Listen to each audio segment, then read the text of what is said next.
Meus irmãos, boa noite. Boa noite, Neusélia. Boa noite a todos. Boa noite, Rita.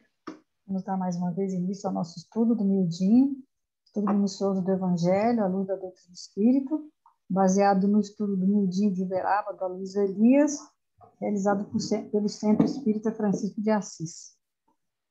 Então, a nossa leitura inicial é do livro Correio Fraterno, Mudança de Plano. Não esperes pela morte do corpo físico para realizares o serviço da própria elevação. Cada dia é oportunidade de ascensão ao melhor. Cada tarefa edificante é degrau com que podemos subir às esferas superiores. Todos respiramos em planos distintos. Todos podemos alcançar horizontes mais altos. Se te habituaste à irritação, cultiva o silêncio e a tolerância, com os quais te desvencilharás dos laços sombrios da cólera, penetrando os domínios da luz. Se tens a infelicidade de comprar inimigos, através de atitudes impensadas, detente na serenidade, aprende a servir aos teus desafetos, alcançando assim o reino brilhante da simpatia.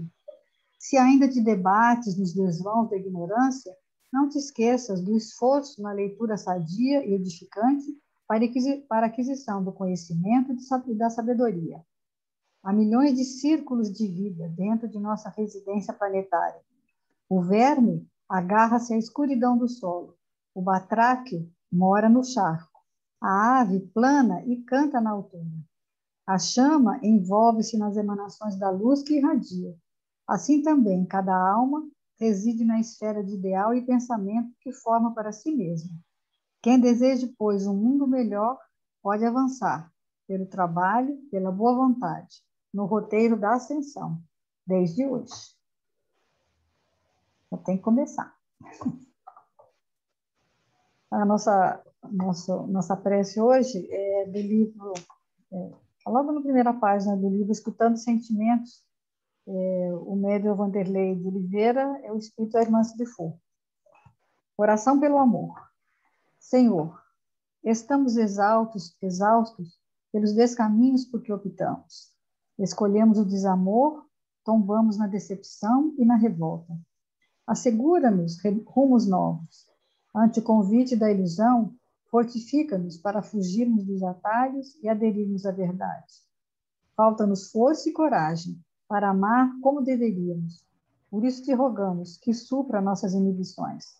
Encoraja-nos a zelar com carinho por aqueles que deliberadamente não nos querem bem. Amplia-nos o discernimento no uso do equilíbrio com quantas fortalecem com amor tua participação em nossos passos. Jesus, ensina-nos o amor para que vivamos no coração os sublimes sentimentos que há muito louvamos na palavra e esquecemos ou não sabemos como aplicar.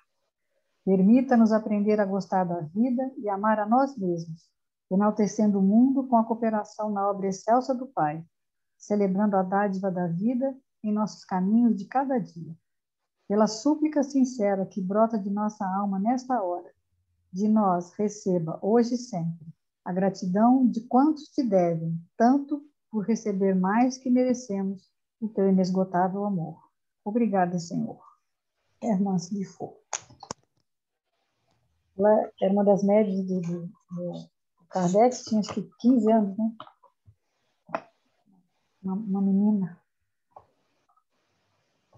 Então, nós estamos naquela passagem que é intitulada do Sinal de Jonas, e como a Lísio fala, é um momento que Jesus está fazendo um discurso, e ele expõe um conjunto de normas, de conceitos espirituais, para aqueles fariseus com a que ele está se dirigindo façam uma reflexão, porque os fariseus estavam ali com a intenção de provocar, de tentar Jesus, para Jesus fazer se desequilibrar, né? Mas o Jesus, então, recorre a uma novela literária do Velho Testamento, que é o livro de Jonas. O livro, na realidade, é uma ficção. Por quê? Porque quando o livro passa a fazer parte do cânone bíblico, foi 500 anos antes de Cristo. Então, nesse período, quando o povo de Israel, ele diz, começou a se preocupar, a passar as tradições orais dele para o pergaminho, para a escrita, o profeta de que fala essa novela já não estava mais encarnado. E a cidade de Nínive também já tinha sido destruída. Então, a história vai contar que o profeta Jonas recebe uma missão de Deus, ou seja, ele tinha que ir a Nínive. Nínive era a maior capital do Império Assírio, para levar conceitos espirituais, né? Para levar a mensagem de Deus, uma mensagem de espiritualidade profunda. Só que Nínive era uma cidade muito materialista, uma cidade com um povo muito guerreiro, que se movimentava na horizontalidade, só se preocupava com ganhos materiais, usavam muitas armas, ou seja, completamente distante da espiritualidade. E aí ele fala que a novela fica cômica porque Jonas significa pomba. E a pomba tinha duas utilidades naquela época. Ou ela era sacrificada pelas famílias, era oferecida como holocausto, né? Inclusive Jesus, quando Maria foram levar Jesus no templo, eles sacrificaram um pombinho, né? Os mais ricos sacrificavam cordeiros e os mais pobres as pombas. Então, Nínive, do ponto de vista espiritual, era muito pobre. Pobre que não pobre de espírito, pobre de conhecimentos espirituais, né? Então, Jonas seria o quê? A pomba que ia se sacrificar para salvar Nínive. A outra utilidade da pomba era levar mensagem, né? Ser um pombo correio. E a situação fica cômica por quê? Porque o Jonas simplesmente assim, não vou, eu não vou. Como é que tem uma pomba que não voa? Né? Abria a portinha, ela não ia. Então, e ainda piorando a sua situação, além dele não querer ir, ele tenta fugir. Ele acha que ele foge da Palestina, pega um navio estrangeiro para tentar fugir da presença de Deus. Mas Deus envia uma tempestade que balança o navio e eles descobrem que o motivo daquela tempestade é a presença de Jonas no navio, e aí então ele é lançado ao mar. E aí quando ele cai no mar, esse peixe, Deus manda, né? Deus envia um peixe enorme, que muitos falam baleia, mas não, no texto bíblico não fala que peixe que é, só fala que é um peixe muito grande, e ele fica na baleia 3 dias e 3 noites, até que ele, num momento, faz a prece. E quando ele faz essa prece, Deus vem e dá uma ordem para o peixe, e o peixe, né, como a história é de obediência, simbolicamente também o peixe obedece e cospe Jonas na terra, né, na praia.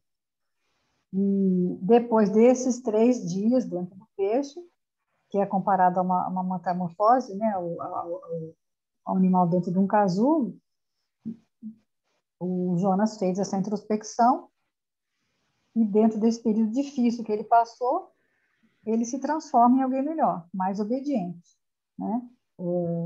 Que é uma norma universal. Amar a Deus sobre todas as coisas e ao próximo como a si mesmo.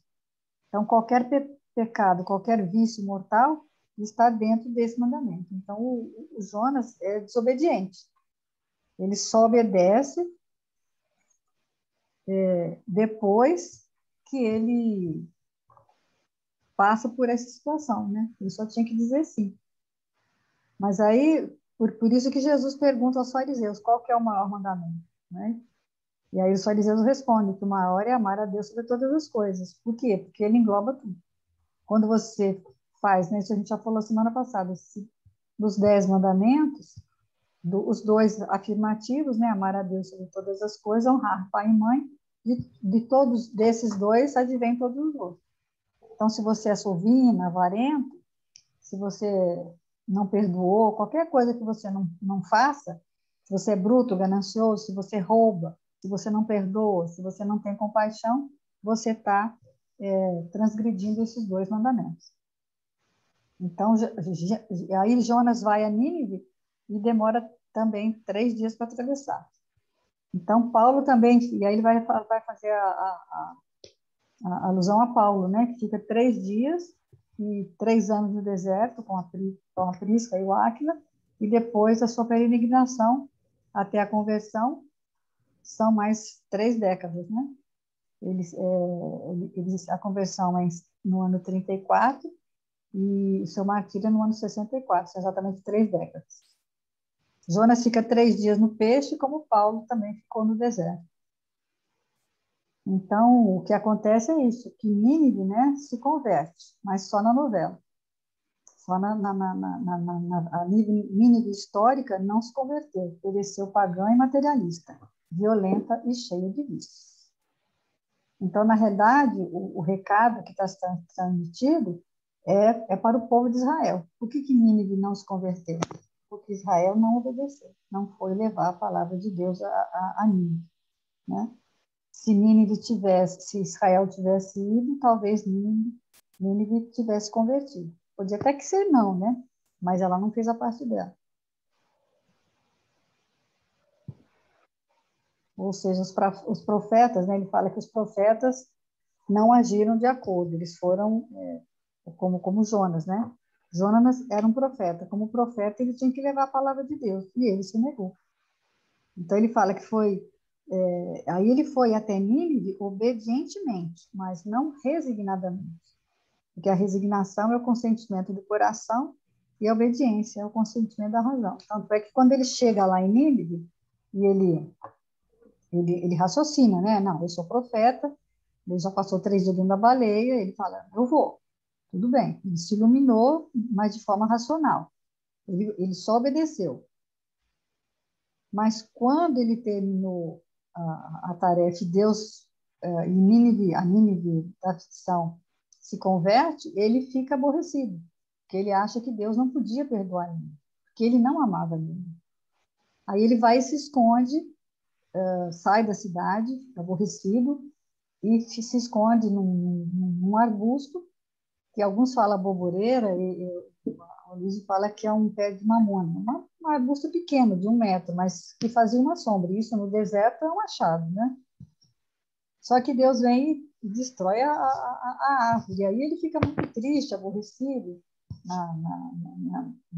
No livro de Jonas fala que ele pede até para morrer. E aí Deus fala para ele, poxa, mas você está tão triste por causa de uma árvore que você nem fez, nem foi você que fez. Eu imagine o que é que eu sinto por mim, que fui eu que fiz. Então, Deus ama Nínive, mas Jonas não. Jonas vai lá só por obediência, só porque Deus mandou, mas não porque ele tinha realmente aquele amor, né? Então, o nosso versículo de hoje, né, para construir o nosso resumo de hoje, é o capítulo 12, versículo 40, que diz o seguinte: pois, como Jonas esteve 3 dias e 3 noites no ventre da baleia, assim estará o Filho do Homem, 3 dias e 3 noites no seio da terra. E a palavra que nós vamos trabalhar hoje é o número 3. Né? Jesus permanece realmente 3 dias e ressuscita no quarto, que é no domingo, né?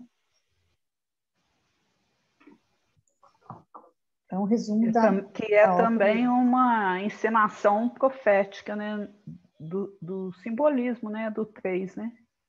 Por que ele fez isso justamente nos 3 dias, né? Para mostrar que tem esse período, né? São 3 períodos de introspecção da metamorfose psíquica, né? Para um coração renascer, primeiro ele tem que morrer, né? Então, morre o homem velho para nascer um homem novo, morre, né? A consciência vai renascer, né? Depois dessas mudanças, né? E o homem vicioso morre para nascer um homem virtuoso, Essa questão mostrando tudo para a gente a transformação, né? Que a morte, na realidade, é uma transformação, né? O simbolismo é sempre de transformação, de aperfeiçoamento. e a gente tem que nós falamos outro dia, né? Como é que a gente é espírita e não quer morrer? Se você fala como é que você vai reencarnar se você não morrer? Tem que ter, né? Tem que ter esse período, né, de introspecção mesmo. Essa questão do 3, na Revista Espírita de abril de 1858, fala, o título é O Espiritismo entre os Druidas. Os druidas tinham essa questão das tríades, né? É bem grande o texto, eu só peguei uns pedacinhos aqui, mas é bem legal, vale a pena ir lá e ler tudo. Então ele fala assim, sabe-se que os druidas, eu não sei se é druidas ou druidas, tinham uma predileção particular pelo número 3 e empregavam sempre de modo especial. Uma dessas tríades resume sucintamente o conjunto dos deveres do homem para com a divindade, para com seus semelhantes e para consigo mesmo. Honrar os seres superiores, não cometer injustiça e cultivar em si a virtude viril. Aí depois vem, por exemplo, Deus e o universo. Aí tem vários, muita coisa, bastante coisa mesmo. Então, por exemplo, peguei só alguns. Deus e o universo. Há 3 unidades primitivas.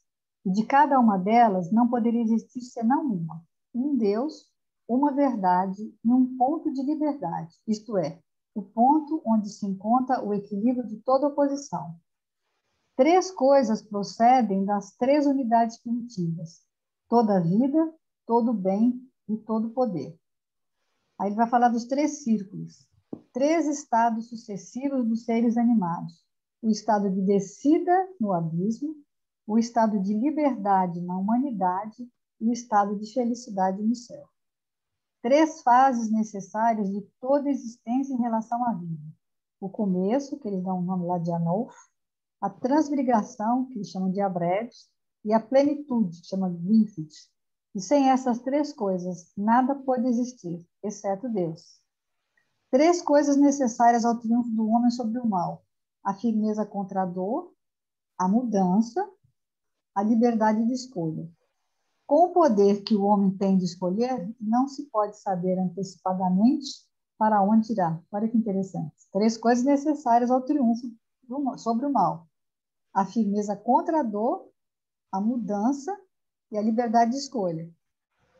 Mas com a nossa escolha, com esse poder que nós temos de escolher, ninguém sabe onde a gente vai, para que lado que a gente vai.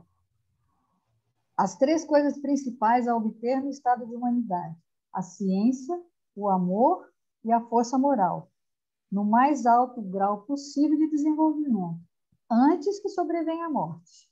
Isso não pode ser obtido anteriormente ao estado da humanidade, e não pode ser senão pelo privilégio da liberdade e da escolha. Essas 3 coisas são chamadas de as 3 vitórias. Há 3 vitórias: a ciência, o amor e a força moral, porque o saber, o querer e o poder realizam o que quer que seja em sua conexão com as coisas. Essas 3 vitórias começam na condição de humanidade e se demoram eternamente. Quer dizer, coisas que começam quando a gente adquire o livre-arbítrio, mas que vai eternamente. 3 privilégios da condição do homem: o equilíbrio do bem e do mal, e daí a faculdade de comparar, a liberdade na escolha, e daí o julgamento e a preferência, e o desenvolvimento da força moral em consequência do julgamento, e daí a preferência. Essas 3 coisas são necessárias à realização do que quer que seja. Mas é bem grande, eu peguei só uns pedacinhos. Bem interessante, falando, né, dessas tríades, né, que eles trabalhavam muito com isso. E aí ele pega muito, né, quando ele fala, né, dos períodos da metamorfose, né, a introspecção, a meditação e a autocrítica, que seria para a gente fundamental, né, que a gente não vai escapar disso, não tem como escapar. Dentro do processo evolutivo, vai chegar uma hora que mesmo você indo contra isso, chega uma hora que você está impulsionada pelo progresso que você vai ter que mudar, né? E aí ele começa a dar o exemplo de Paulo, né? Que foi, na realidade, foi bonita, né? A comparação que ele fez, né? Entre... Ele fala que Paulo era obediente, Ananias era resignado, né? É. Quando Jesus falou, vai lá, Paulo foi lá para matar. Paulo estava indo a Damasco para matar Ananias, né? Aí ele pega e manda Ananias, e Ananias não foi. No livro ele fala, né, que os 3 espíritos, né, era Paulo, Abigail, Estevão e Ananias, né, já estavam num outro patamar evolutivo da resignação, né? E o Paulo estava num processo ainda de obediência. De obediência. Né? E uma coisa que ele chamou muita atenção também, que nenhum processo de evolução, né, ele acontece assim, de improviso, de um salto. É uma conquista realmente, que demora tempo, demanda esforço, né? Que a gente às vezes também cobra muito isso, né? Até de nós mesmos, né? Se achar que você tem que... é a grande dificuldade da doutrina, porque fala assim, qual que é a proposta maior? É o autoconhecimento para você saber das suas fragilidades e transformar essas fragilidades, né, num processo de transformação que é o que ocorre mesmo. Agora, o nosso grande problema é que a gente nega aquilo que a gente tem. Aí você quer camuflar, você quer esconder. Se você nega, não assume aquilo, então como que você vai transformar uma coisa que você acredita que não tem, né? Porque Paulo Isso é fala, Senhor, estou interessante isso, aqui, né? Estou aqui. O que queres que eu faça? É uma obediência, né? Eu ainda não né? sabia o que que Jesus ia querer. Aqui no livro também, você está falando isso, que é realmente que o livro Escutando Sentimentos, ela fala assim, ó, somos aquilo que sentimos. E é esse que é o problema, né? O que nós realmente somos? O que sentimos. Não o que a gente demonstra que sente, mas o que a gente realmente sente. As máscaras não destroem essa realidade. Aí ele fala assim, saber o que nos convém, saber o que é útil, exige dilatado discernimento aliado ao tempo. Quando usamos os rótulos certo ou errado, fomentamos a culpa e a punição. Quando sabemos o que nos convém, agimos e escolhemos com responsabilidade na condição de autores do nosso destino. Quando amadurecemos, percebemos que certo e errado se tornam formas de entender, experiências diversificadas. O caminho de ascensão para todos nós, filhos de Deus, é o mesmo, apenas muda a maneira de caminhar. Cada criatura tem seu passo, seu ritmo e sua história. Que ela vai falar aqui da individuação e do individualismo, né? Grande distância separa o processo de individuação da atitude de individualismo. Na individuação, encontramos a necessidade, enquanto no individualismo tem uma prevalência do interesse pessoal. Na individuação, temos a alma. No individualismo, a personalidade. Na individuação, temos consciência e no individualismo, o ego. Na individuação, existe descoberta e criatividade. No individualismo, a imitação e a disputa. Aí ela segue aqui. E aí ele vai falar assim, na individuação, floresce o crescimento espiritual. No individualismo, é a sementeira do egoísmo. Então, sabendo que todos rumam para o melhor, Jesus, em sua excelsa sapiência, estabeleceu: vós julgais segundo a carne, e eu a ninguém julgo. Porque a gente faz isso em relação a nós e em relação ao próximo também, né? Nesse julgamento. Se ele que podia não julgou, por que nós, que dele seguimos os ensinos, vamos agir como quem pode escutar os alvitres da alma alheia na tentativa de definir o que é certo ou errado? Como você pode definir que o que o outro está fazendo é certo ou errado? Qual de nós estará em condições de nutrir certeza se a atitude do próximo é uma expressão de individuação ou um cativeiro de personalismo? Sei que isso é uma coisa muito individual mesmo, né? Como é que você vai saber se o outro já está num processo ou não? Se ele está fingindo ou se ele está fazendo de fato? Só você que sabe se você mesmo está, né? Então, é onde que espíritos que às vezes você acha que são superiores, tal, depois aparecem, né?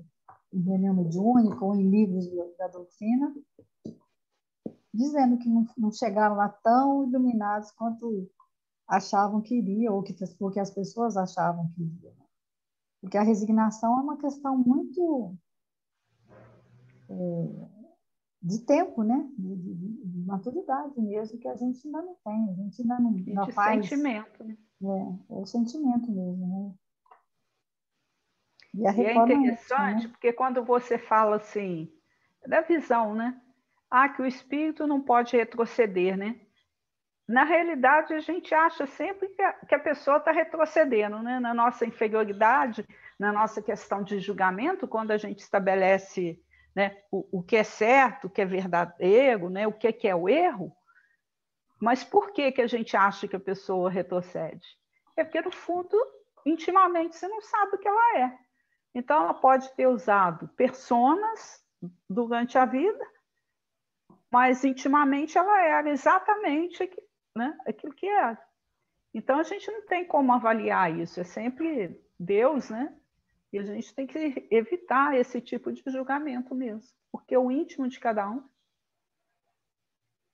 Eu lembro da dona Célia uma vez, que ela teve uma pessoa que era amiga lá da filha dela, que ela era espírita, né? E suicidava. Então ela perguntou, mas como pode uma pessoa ser espírita, né? Suicidar? Mas é justamente, você não sabe, às vezes ela está ali, né? Em termos de conhecimento, e até simpatizante, mas não consegue interiorizar nem o lado racional da doutrina, né? Nem o sentimento. E aí ele se perde. Então, por isso que é importante a O gente... fato de você abraçar uma religião, seja ela qual for, seja espírita, não faz de você uma pessoa melhor, né? Não faz de você uma pessoa mais madura, mais consciente, mais resignada, né? Que seria o caso aqui. Faz de você uma pessoa obediente. E aí a obediência só é o que acontece com o Jonas. Não foi suficiente para ele sentir. Ele foi a Nínive, obedeceu a Deus, mas não chegou a sentir o amor por Nínive, né? E aí, né, Jesus fala com Paulo, né? Porque eu achei interessante isso que ele... Vá a Damasco e lá meu servo te dirá o que fazer. É o Aí ele processo obedece, né? de 3 dias que ele vai, né? E ele fala, o meu servo, né? Vai te dizer o que fazer. Ele não anunciou quem seria, né? Você veja a situação que ele ficou dentro seria o que Jonas passou dentro da baleia, né? A pensão seria a baleia, né? Ficou lá Vale. 3 dias cego, sem dinheiro, com fome, abandonado por todos, até que chega, né? Aqui no livro, no Ele terceiro. era Nínive, né? Saulo, né? Que até então ainda não era Paulo, né? Ele era Nínive com a sede, né? De uma voz profética. E essa voz profética, o que ela tinha que ser, né? Ela tinha que ter essa tonalidade, né? Carinhosa e amiga. E ele passou por esse processo, né? 3 dias. Vocês já imaginaram isso? Trancado num quarto, numa Esperando, né? hospedaria, sem comer, sem Mas assim, se obediente, alimentar e esperando cego, porque né? Jesus falou que Esperando, ia né? mandar. Então ele foi Ia esperando, mandar alguém, né? E ia ele ficou mandar. aguardando, né?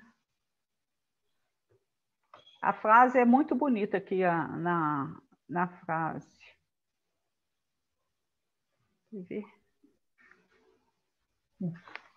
No terceiro dia de preces fervorosas, que ele ficou e ficou em prece. Eis que o hoteleiro anuncia alguém que o procura.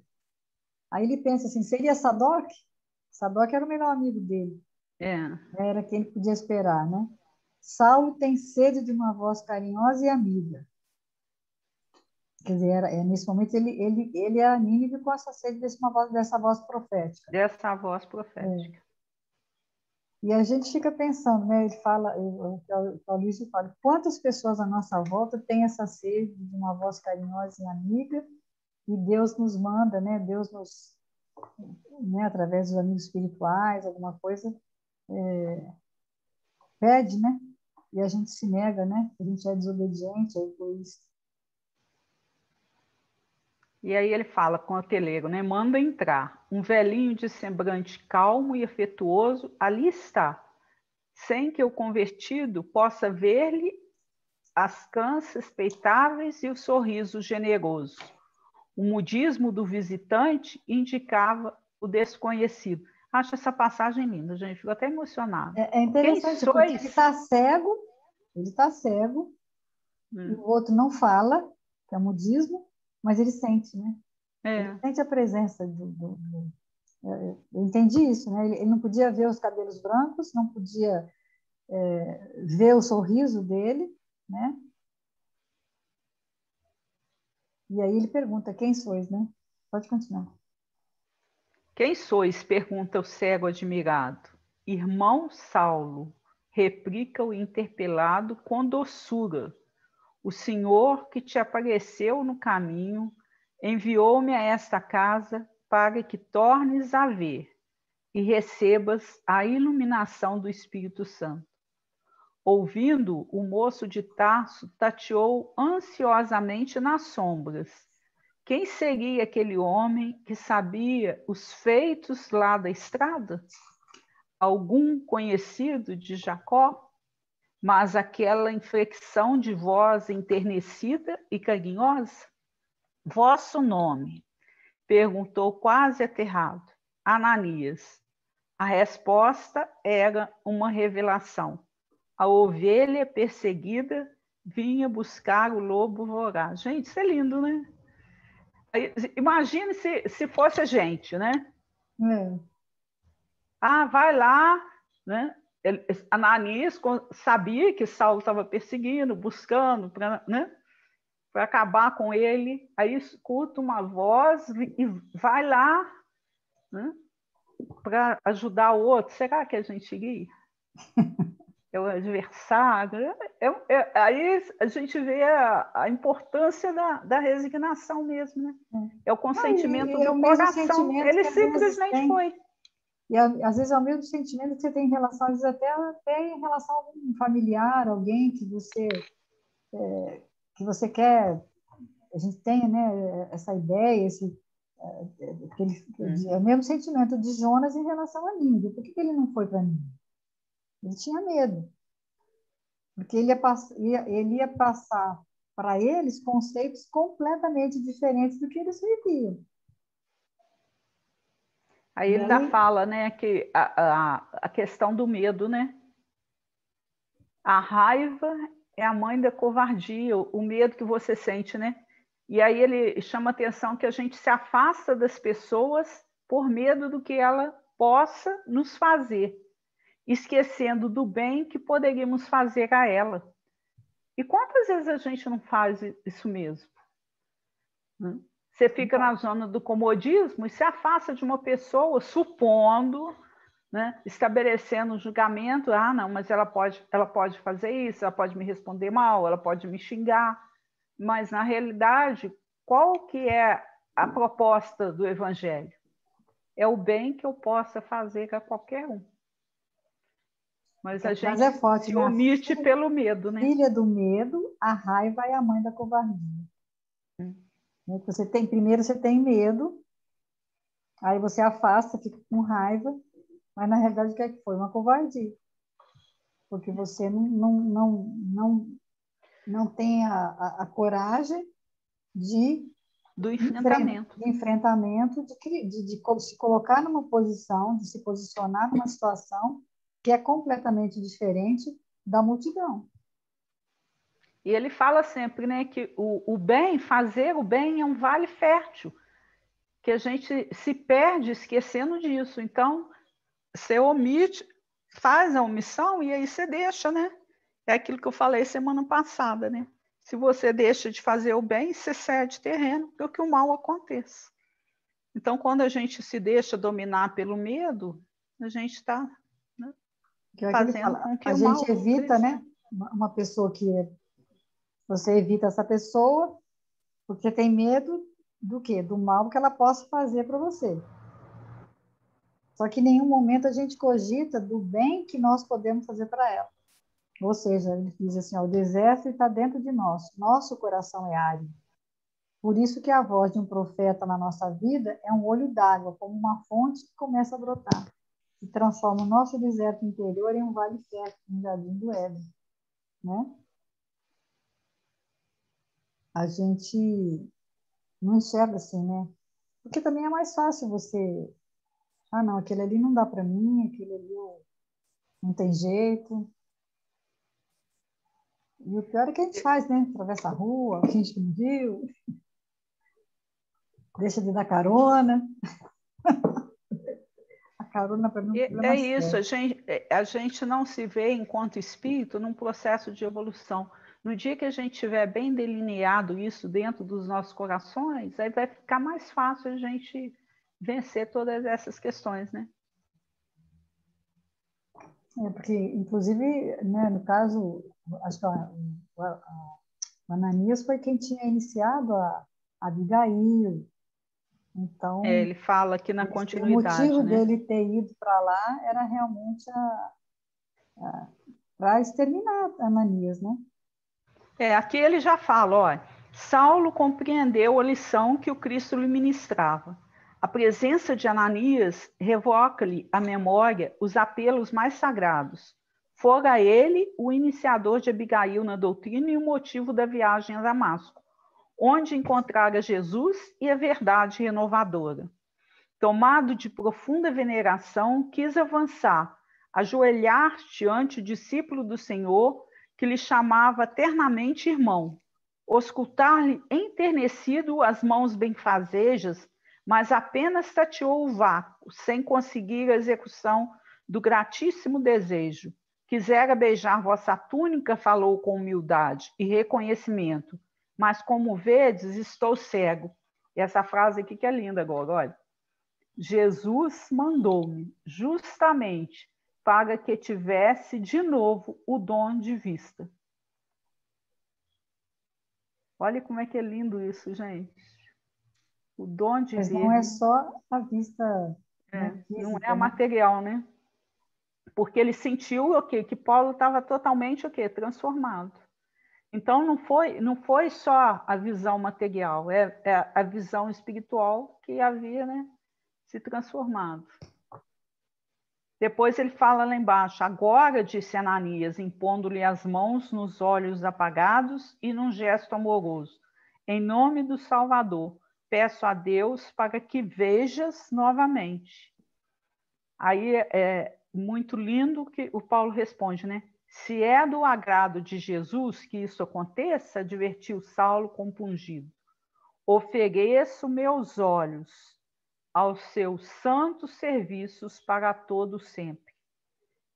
E aí eu gostei quando a Luísa falou assim, que nessa hora aí foi como se ele tivesse feito um contrato, né? E Naquele aí momento ele ele assinou, né? assinou o contrato e na hora que ele passa a ver de novo, né, como Jesus estivesse dando o aval lá, tá tudo certo. Vamos trabalhar, né, comigo, né? É o pacto de obediência que foi firmado ali naquele momento. Quando ele fala, ofereço meus olhos aos seus santos serviços para todos sempre. E aí, né, a gente, nessas reflexões todas, a gente fica pensando assim, quais as ordens que Jesus nos tem dado, né? As pessoas são cegas, rebeldes, desobedientes, né? Eu tenho esse dom de devolver-lhes a visão? Eu posso fazer isso em nome de Jesus? E eu posso também, né, oferecer os meus olhos ao Senhor para todo sempre? Será que eu já sou capaz de fazer isso, né? O problema é que quando Deus coloca alguém próximo a você, para quem você teria que fazer o que Ananias está fazendo por Paulo, ou que Jonas deveria e fez para Nínive, será que você vai ter medo, vai ter covardia, vai fingir que não viu, vai fingir que, né, você pode fazer, ou você pode fingir que não entendi, eu não sei qual que é, né? Tem momentos que ele vai falar aqui, né? Qual que é a sua missão? O que é que Deus está esperando? O que é que Deus espera de você? Para que você veio ao mundo? Qual que é o seu objetivo? Qual que é a sua missão? E às E, vezes, Rita, quando você falou assim, que às vezes a gente atravessa a rua, aí eu fiquei lembrando, porque eu tenho um hábito mesmo, porque às vezes não é. Talvez eu vá me justificar agora, que não seja nem por maldade, né? Mas porque a gente vive correndo e apressadamente, é, e a gente tem sempre essa justificativa, eu estou apressada, eu vou fazer. Mas aí você outro dia falou, eu converso com ele, né? Outro dia eu converso, é, eu vou atendo aí eu assim. aí eu estou lembrando justamente disso, do outro dia, mas o outro dia não existe. Pode não vir, né? Especialmente agora, né, nesse período de pandemia, não existe um outro dia. Então, o fato da gente atravessar a rua, de repente, seria aquele momento ali, aquele encontro que Deus está colocando você ali junto com o outro para dizer uma palavra mínima que pode fazer uma diferença para ele. É Deus cuspindo você, né? Na praia. Olha lá, ó. O que você vai fazer? Você vai voltar para a baleia? Não tem jeito, né? Que a gente tem esse imediatismo de querer falar assim, mas eu não posso falar nada pelo outro. Será que dar atenção, parar um instante, não é fazer algo pelo outro? Porque as pessoas estão tão carentes disso, né, que às vezes é isso que você precisa fazer. Tá? Então é uma coisa que a gente tem que...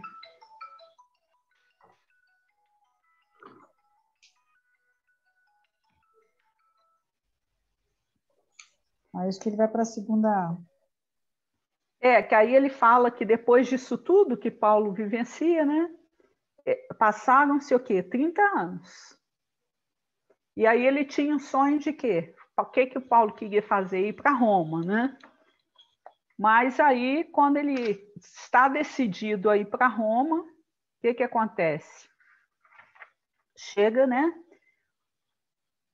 Olha lá, chega o filho de Alfeu comunicava ao ex-doutor da lei os dolorosos acontecimentos que se desenrolaram em Jerusalém. Tiago avisava que a igreja sofria nova e violentíssima perseguição do Sinédrio.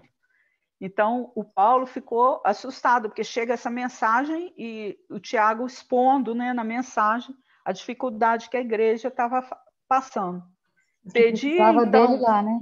Pedia a presença Pedia, dele. então, ao convertido de Damasco, fosse a Jerusalém, afrontasse as perseguições por amor a Jesus, para que os doutores do Sinédrio e do templo ficassem bastante esclarecidos.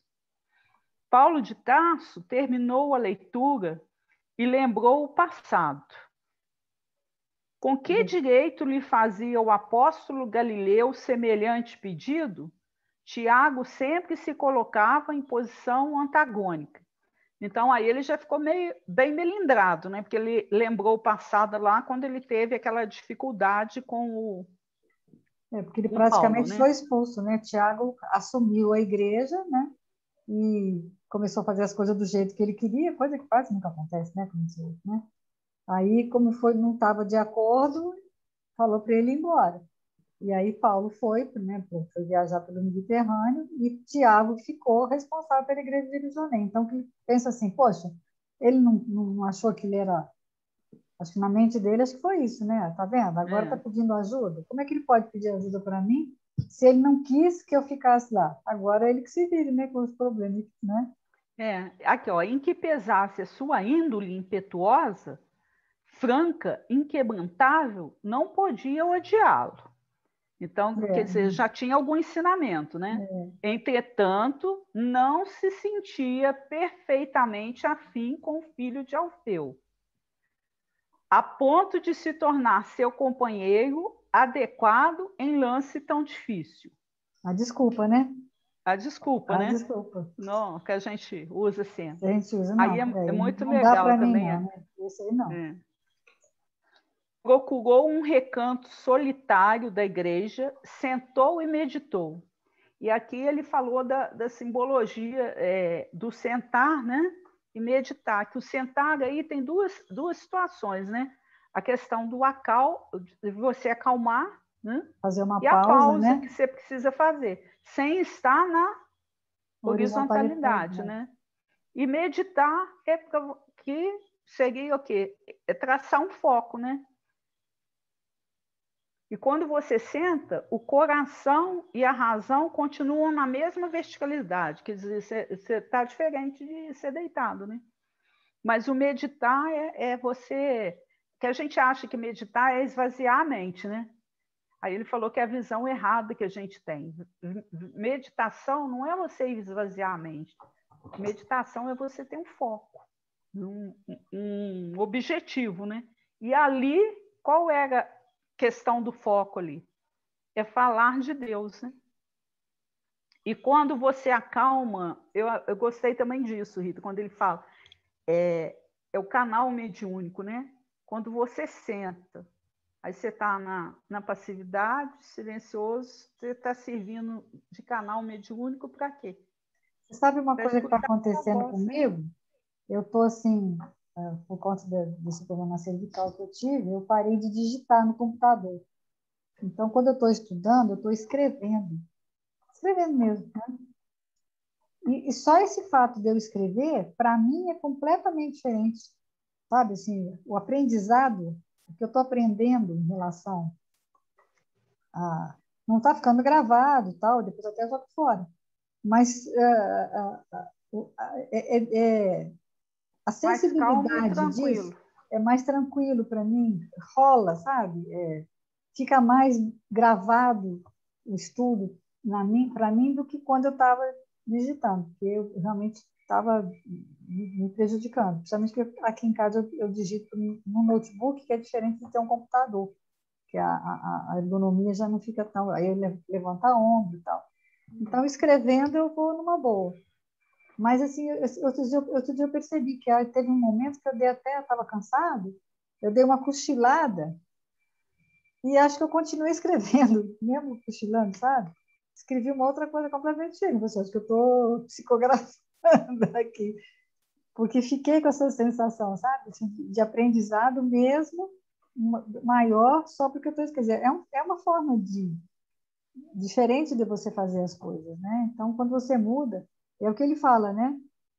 Você começa, quando você faz, né, cria um foco, é o que o Paulo vai fazer, ele começa a perguntar, você começa a se questionar, né? Quando você medita, você começa a se questionar. Aí ele fala assim: o que é que eu estou fazendo em Corinto? O que é que eu vou fazer em Roma?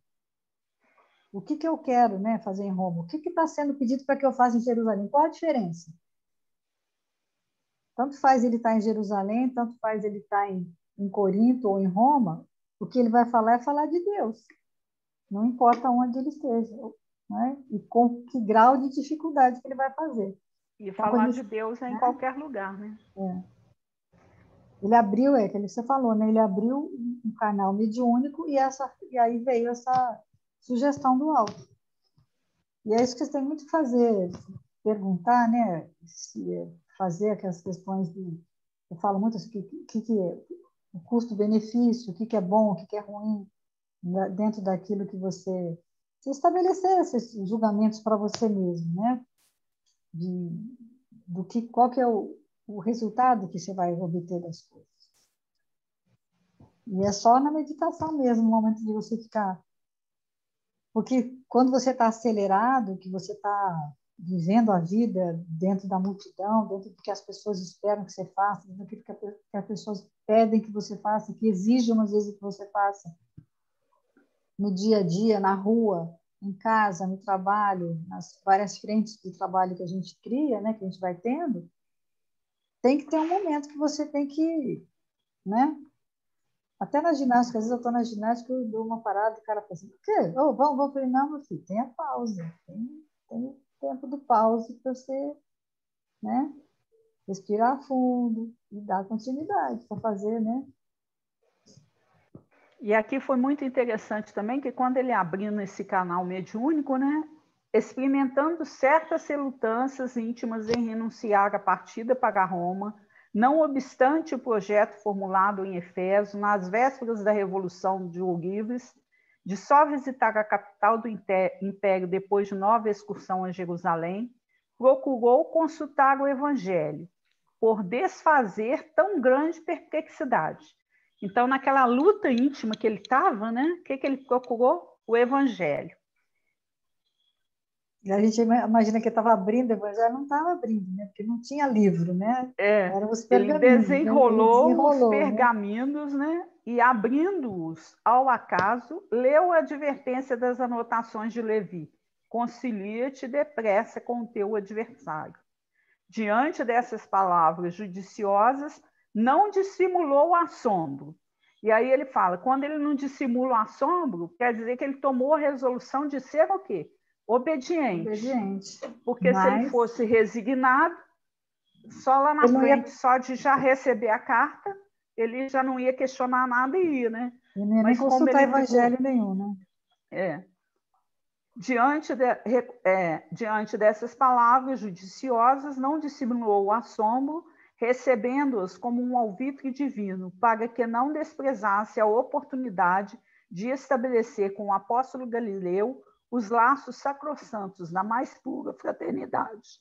Não era justo alimentar caprichos pessoais na obra do Cristo. Aí, essa aqui eu vou fazer um parêntese, porque ele citou isso no estudo, e é uma coisa que a gente faz mesmo. Tem dia que você está bem angustiada, né? A gente tem os altos e baixos, né? E eu tenho o hábito, eu gosto muito de fazer minhas leituras todos os dias de manhã. E aí, eu tenho alguns livros, normalmente eu tenho uma sequência de estudo para não ficar sempre abrindo no mesmo lugar. Mas o dia que eu não estou tão bem, aí eu não escolho o estudo, eu abro ao acaso, né? E aí é muito engraçado, porque sempre sai determinada leitura. E aí, como às vezes aquela leitura não vai de encontro à solução que eu acho plausível para ela, o que eu faço? Eu torno a fechar. Aí, quando eu abro de novo, é a mesma leitura. E aí a gente fala assim, o livro está viciado. Viciado, né? Porque você vai. E aí você tenta uma terceira vez. E a terceira vez é a leitura. Então, a gente tem que se munir de uma humildade fora do comum, porque se você está abrindo uma vez, 2 vezes, 3 vezes no mesmo lugar, para de acusar o acaso, de falar que a página está viciada, porque é justamente aquilo que você está precisando naquele momento. Só que a gente, no ímpeto de alimentar velhas viciações, né? O que a gente faz? Às vezes você pensa A assim, gente fala, eu acho que eu abri isso não é para depressa mim. demais, a espiritualidade não estava pronta ainda.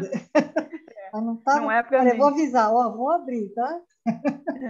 Mas é justamente aquilo tudo que a gente precisa naquele momento. Na Né? história de Jonas também tem a questão do sorteio, né? Porque eles tentam descobrir lá quem que é o cara que está provocando isso tudo, bota os nomes, e as 3 vezes sai o nome de Jonas, né? Quer dizer, era ele mesmo. Aqui, ó, lembrou que Jesus o chamara para o divino serviço às portas de Damasco, que desde então sofrera e pregara, sacrificando-se a si mesmo e ensinando as verdades eternas, organizando igrejas amorosas e acolhedoras, onde os filhos do Calvário tivessem consolo e abrigo de conformidade com as exortações de Abigail. E assim chegou à conclusão que devia aos sofredores de Jerusalém alguma coisa que era preciso restituir. Lindo isso também, né? Que ele, em obediência ainda, né? Não, Ainda é eu obediente. vou. Se ele está mandando reconciliar aqui, é porque eu devo alguma coisa lá e eu preciso ir, mas ainda não era, né? Não seria aquela ocasião adequada para resgatar a dívida enorme? Levantou-se e, a passos resolutos, dirigiu-se ao portador que o esperava em atitude humilde. E aí ele se pergunta, né, nesse momento, qual que era o testemunho que ele tinha que dar, né? E aí ele ouve né? Aqui, ó, não te inquietes, Paulo, é preciso ir a Jerusalém para o testemunho imprescindível. Tranquiliza-te, porque irás a Roma cumprir um sublime dever, não, porém, como queres, mas de acordo com os desígnios do Altíssimo. E é muito bonito isso também, porque a gente entende que as coisas têm que ser no nosso tempo, e não é, né? No tempo de Deus. Posteriormente, ele iria a Roma, sim, mas agora era necessário que ele voltasse a Jerusalém, né? Porque ele tinha assuntos pendentes ali. Então, quando Deus coloca determinadas pessoas, situações na nossa vida de maneira insistente, é porque é ali que a gente precisa dar o nosso testemunho. Né? O que ele fala é que às vezes você ainda não ama, você não tem condição de amar. Mas de tanto fazer coisas boas para as pessoas em nome do amor de Deus, né? Que Deus tem por elas, né?